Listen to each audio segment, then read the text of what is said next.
Starting us off at number 10 is Tales of the Shire. This game feels like comfort food for the soul. Instead of worrying about saving the world, you're just living the hobbit life, gardening in your little yard, fishing by the river, cooking cozy meals, and of course, decorating your hobbit hole. Everything is slow, gentle, and designed to let you breathe. What I love is how it leans into community. You'll chat with your fellow hobbits, share food, and be part of a town that feels alive but never overwhelming. It's basically the game version of curling up with a Tolkien book and a cup of tea. At number 9, we've got the Beekeeper's Picnic. And honestly, I didn't know I needed this game until I saw it. You're playing as a retired Sherlock Holmes. Yes, that's Sherlock, who's given up chasing criminals and has settled into a quiet village life with his bees. Instead of high-stakes mysteries, you're solving these small, cozy puzzles around the community. People come to you with gentle little problems, and you untangle them at your own pace. It's part mystery, part slice of life, with this warm countryside atmosphere. Imagine Holmes, but instead of stormy London streets, it's rolling hills, buzzing bees, and tea parties. Just thinking about it makes me feel calm. Coming in at number 8 is This Seat Taken? And it's one of the most whimsical puzzle games I've seen. The premise sounds simple. You're just arranging little characters, these adorable sentient shapes, so everyone sits where they want to. But it's more than just a puzzle. Every level feels like a tiny story.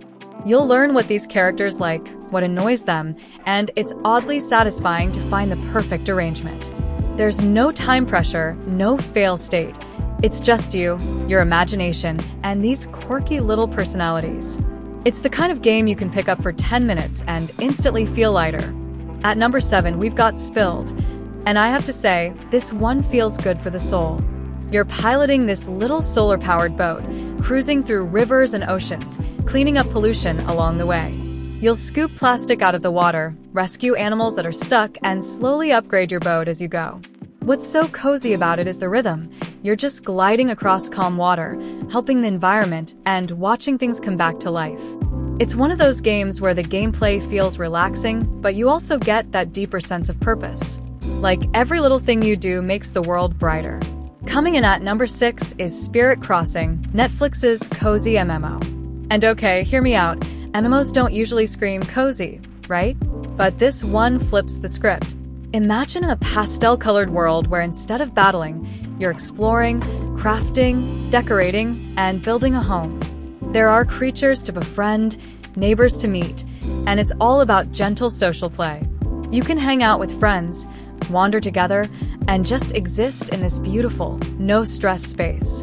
It feels like Animal Crossing, but with that added multiplayer charm, where you're building a world that thrives on kindness. And at number 5, we've got Wanderstop. This game has such a beautiful premise. You play as Ulta, a former warrior who's done with the fighting and is now running a magical tea shop. You'll grow your own ingredients, brew unique blends, and serve them to the people who wander into your little shop. But here's the part that really gets me: the conversations.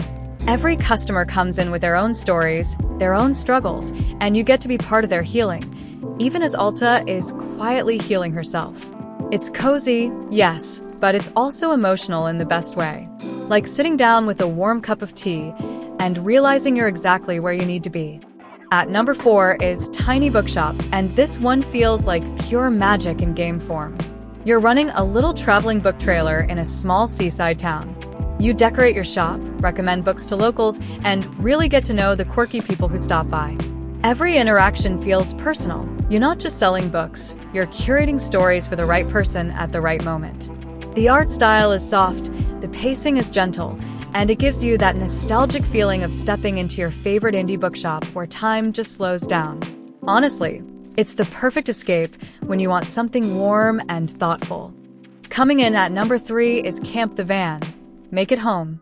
If you've ever daydreamed about van life, waking up to the sound of birds, cooking breakfast in a tiny kitchen, and hitting the open road, this game captures that dream. You start with a simple little camper van and slowly turn it into a true home. You'll customize the interior, decorate it with cozy details, and build a space that feels like yours. It's not about rushing. It's about savoring the journey, watching the van transform, and imagining all the stories it carries along the way. It's like digital slow living. At number 2, Trash Goblin. This one's just adorable. You play as a little goblin who collects items people throw away, and instead of hoarding them, you fix them up. Every object you restore has a bit of charm, like you're giving it a second life.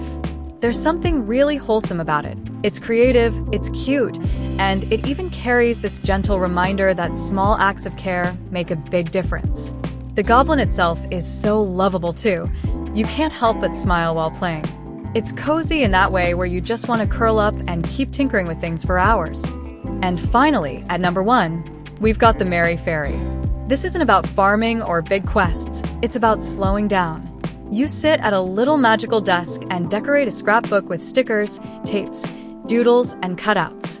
Everything's unlocked from the start, so there's no grinding, no timers, no pressure. Just you, your creativity, and a page waiting for you to make it your own.